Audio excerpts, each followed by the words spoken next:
And joining us in studio is Sizwe Tsiane, COSA's National Working Committee member, and we have Hendrik Makanita, Director for Media and Alumni Affairs at Higher Education Transformation Network, and Oliver Dixon, a social-political analyst who will join us in a bit, and Dr. Ramodungwane Tabane, an educational expert, joining us on our OB facility. Luando Majiza is SASCO National Working Committee member, joining us on the phone line. Good evening, gentlemen, and thank you so much for joining us. Makaneta, in terms of what we've learned, because history has its values in teaching us how best practices were done, not only during the dark days of apartheid. Why is it that similar strategies cannot be employed here? Yeah, I think, Cindy, there is no reason why government cannot learn from the previous administration as well as other countries such as Ghana and African states, which are providing free quality higher education. And we really think that in as much as that is also important, but we feel that it is going to be necessary for us to also radically transform the basic education, because currently it is a problem. We have seen a number of students dropping out of institutions of higher learning, especially those who are deserving. And I'm saying that, we need to also take it to that level to ensure that, right from foundation phase up until, FET level, we must be able to radically transform the system to make sure that we improve the academic performance of our learners. Let's get a view from Dr. Tabane, who is an educational expert. Good evening to you, and thanks so much for joining us. We could talk all day around the importance of early childhood development and ensuring that the caliber of learners that we produce can be absorbed in the labor market, etc. But in your view, with this report that has not been made public as yet, what are your expectations that would hopefully deal with the issue of access to free higher education? Well, I hope for the best. I hope that at some point government or the report will suggest rather that the cutting and saving should be done somewhere so that education can receive a priority. Looking into the 2017-2018, I think it's about 17.5 of the budget that was given and for basic education. And we know that the foundation for a good economy and a transforming and progressive society, it's all about educating and investment into the future. Our early childhood, unfortunately, they are not receiving as much attention as the previous guest said, attention as they should. We still have grappling matters in terms of working with proper grade R's for early childhood and those that we call child minding. And unfortunately, the majority of the Africans and Black South Africans, unfortunately find themselves in the child minding rather than in the proper early childhood development centers. All right, we also have in studio Sizwe Tsiane. Thanks again for joining us. It's almost that it's a generational curse, if you will, having experienced the hardships of having to hold down two jobs to see yourself through tertiary education, lack of planning perhaps to a part because of the guidance or career guidance not being present. In your view, do you think that this is a repetition, essentially, of what history should have taught us? It is not a repetition, unfortunately, but it is a continuous struggle. Look, we are fighting for radical economic transformation, and that can happen outside the transforming education. Now, we are saying that simple thing like application fees must be scrapped off. The organization is calling for a complete scrap off of application fees because we are of the view that we can't have beneficiaries of social grants who for more than 18 years depend on it, and then we expect them to have money to apply in institutions of higher learning, never mind them having even access to broadband and internet. Now, we are saying that as an organization, we need to focus there and emphasize there more. And speaking about about free education for the needy is we can't isolate academic excellence from that. We need to also put more pressure, put more emphasis on the excellence of this education that we're speaking about, because it is a reality that beneficiaries of NSFAS, first years, more than 50% of them fail. And now we need to address those issues, and whilst we are still engaging about free education and its implementation. But let's just go. Is it a case of maybe that the prism is that higher education is a privilege and not necessarily a basic human right, that this is where we find the lack of prioritizing free basic education or higher education? Yeah, to be honest with you, higher education in South Africa, it's supposed to be, meant for everyone. But the current system, caters for especially those who are able to afford. And of course, those who cannot afford, those who rely on NSFAS, of course, they are catered for as well. But we do find that from time to time, there's academic exclusions, from time to time, as well as, of course, financial exclusions for those. Remember that NSFAS is not able to cater for all the students who need it. So that is still a problem. And we feel that education really should be a right as opposed to a privilege. That is why our expectation is that the Commission will do what is correct to make recommendations, and we are awaiting the President to provide the necessary light. But the expectation that we have is that yes, graduates those who graduate after receiving funding, let's say for example we give them a free education, we expect that for the system to be sustainable, they should be able to pay back when they've completed their studies. And but also the issue of employment is another one, because I just want to go back to having to repay and understand the virtue of easy come, easy go. If you don't appreciate it, you're likely to abuse it. That those that graduate are most likely then to have a debt or student loan or whatever it is that they have to pay back before they are firmly on their feet. Aren't we just perpetuating not only over indebtedness, but also the working poor, as it were? Yeah, I'm just saying that, obviously from where I'm sitting, we don't really see government on its own, affording it without necessarily relying also on the private sector.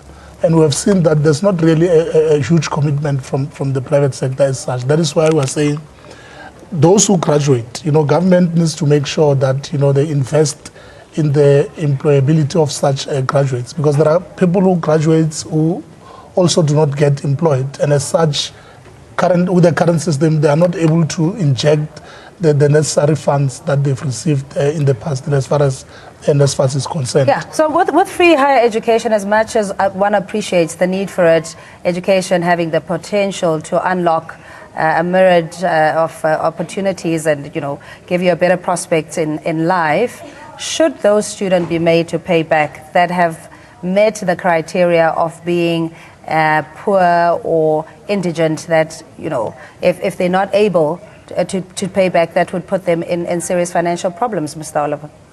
Dixon. I think there's a very narrow understanding on parts by our government and largely just by private sector South Africa, about really what the position of a black graduate in South Africa is. We're in 2017, and we still have instances where black graduates would say something like, I am the first graduate in my family. Being the first graduate in your family, or being one of the first, comes with such a big responsibility that you are likely to have 2 or 3 other siblings that you need to secure through their schooling career, that you're likely have to secure decent housing and accommodation for your parents, that you perhaps even have to, you take on all these things. We have a fancy word for it on social media these days. We call it black tax, right?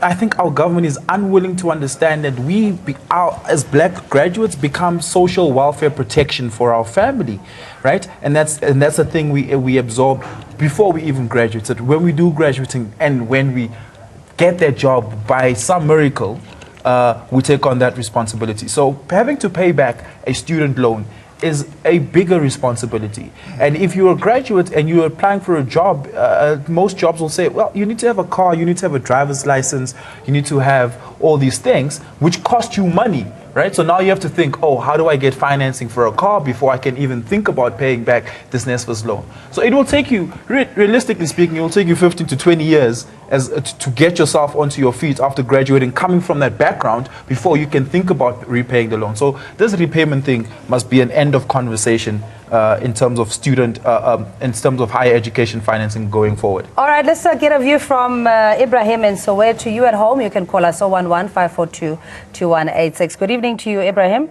Hi, good evening to you, Cindy. Thank you for taking my call. Yes, sir. What's your comment or question? No, firstly, Cindy, before we run out of this month, allow me to say happy birthday to the channel and also to congratulate Mr. Mani for... Thank you so much, Ibrahim. You're still there? I'm still there, Cindy. It's just that the line is delayed. Yeah, just move around a little bit. We're losing you. Yes, can you get me now? Better, yes. All right. Now, I just saying congratulations to Mr. Mani as well for having acquired the shares of the channel. But on the issue on the table, I'm saying that it's a long-awaited move that our students of this country, especially the poor and the working class, that the education has been funded. And we're hoping that the sensitive government of the African National Congress will fund it in themselves to see to it that the students are funded accordingly. And as well that the students grab this opportunity with open hands, and they must just go there and do their best. And we're hoping that the private sector, they'll also open doors for the graduates to have employment, and also obviously to take them in as interns in order for them to get their acquired experience, because this thing also of them students having to get 3 years experience and stuff, things like that.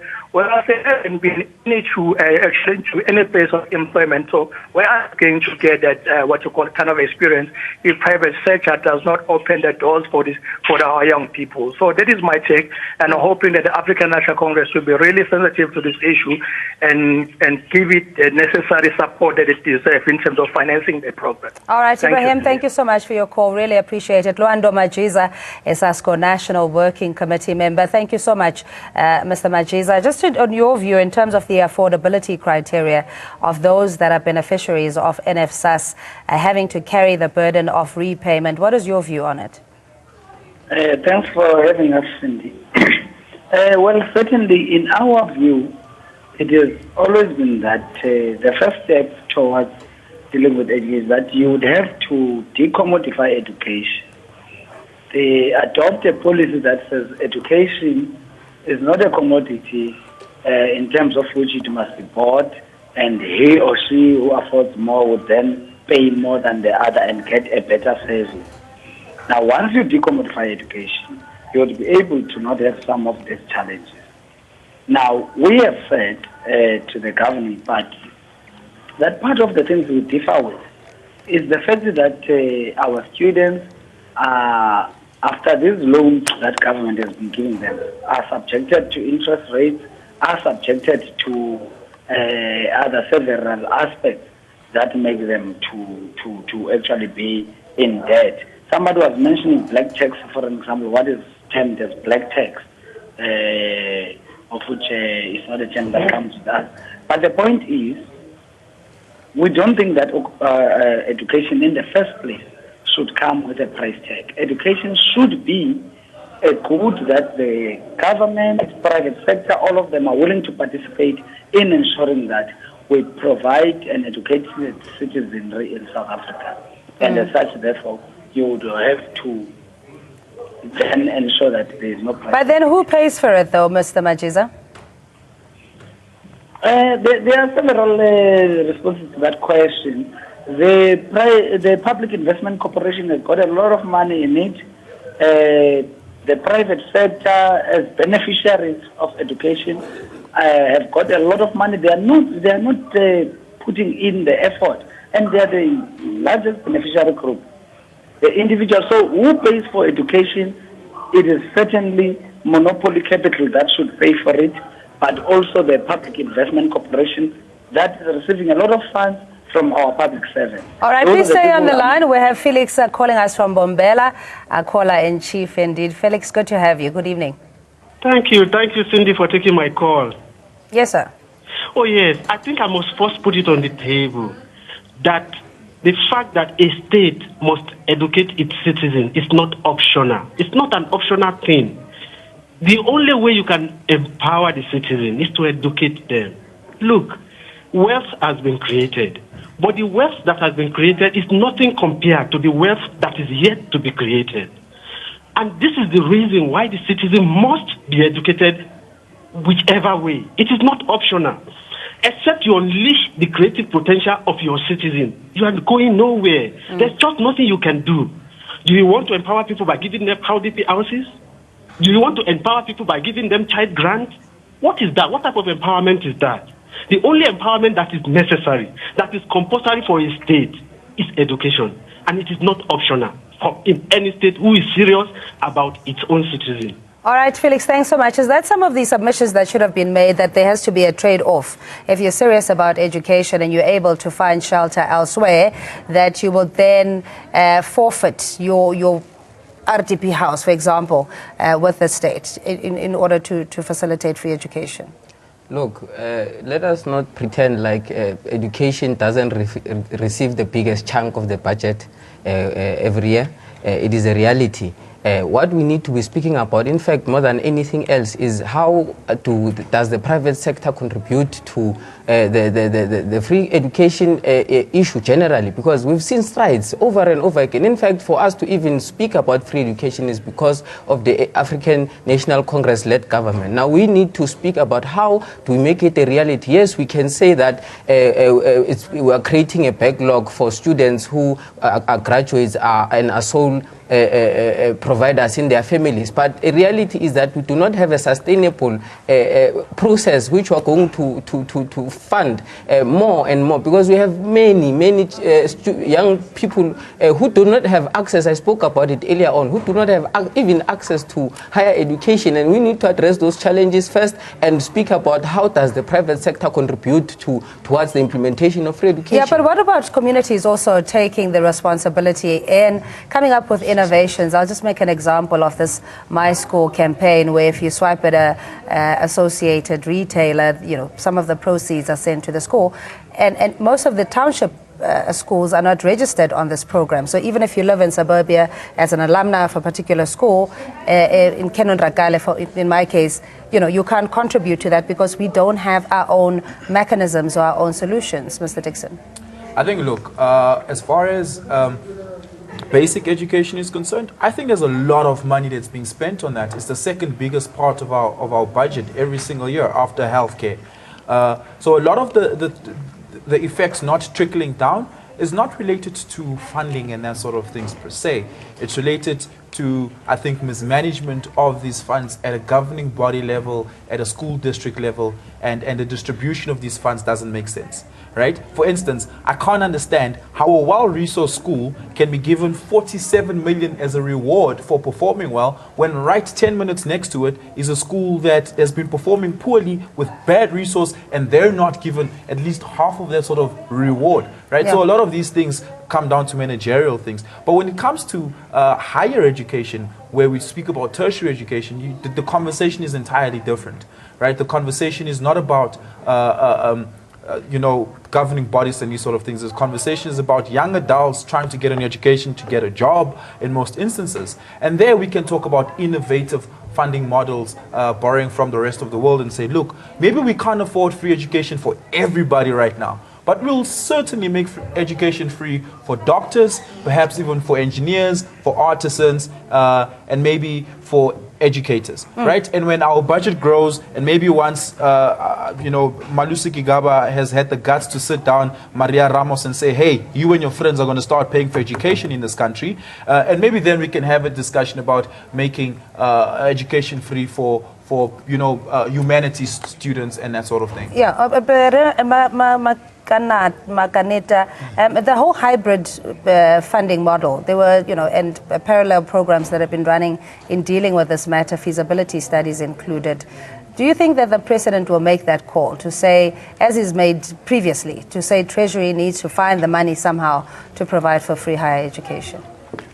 Well, I think that, the President is sitting in a very difficult position. He'll have to, in one way or the other, find a way to pronounce in favor of the students. But the question that you raised earlier on of society, I think, yes, society as well should take, collective responsibility to ensure that at the end of the day, free higher education becomes possible. We don't want to see the repeat of the 2015 protests. But I think the President has shown commitment. The fact that he established the commission in the first place, that on its own shows that he's committed to, to addressing the problem of the shortage of funding within the higher education terrain. Yeah, well, we wait in anticipation on what the President will pronounce on, as the report or the Fees Commission report has not been released publicly. But thanks to our guests for your insights. So that's Sizwe Tsiane, COSA's National Working Committee member. Hendrik Makanete is a director for media and an alumni affairs at the Higher Education Transformation Network. And we had Mr. Oliver Dixon, a socio-political analyst, and Dr. Tabane, who's an educational expert, and also Luando Majiza, SASCO National Working Committee member. Thanks indeed for calling in. We'll take a quick ad break and we're back after this.